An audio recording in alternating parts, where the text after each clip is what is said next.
মৎস্যকন্যা দুই হাতে দুটি পবিত্র পেয়ালা তুলে ধরে গভীর সাগরের তলদেশ থেকে ধীরে ধীরে ভেসে উঠল।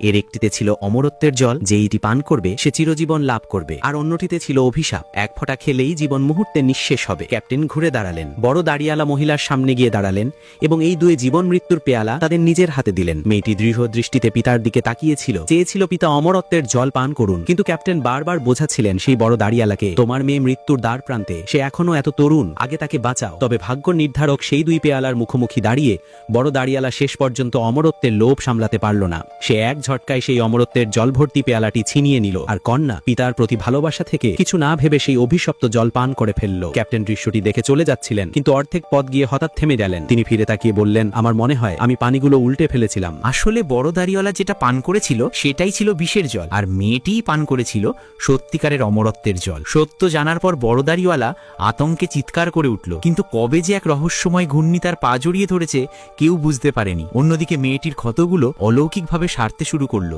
বড় দাড়িওয়ালা মৃত্যুর দিকে এগিয়ে যেতে যেতে এক প্রচণ্ড ঢেউ। ভিডিওটি ভালো লাগলে দ্রুত কমেন্টে জানাও।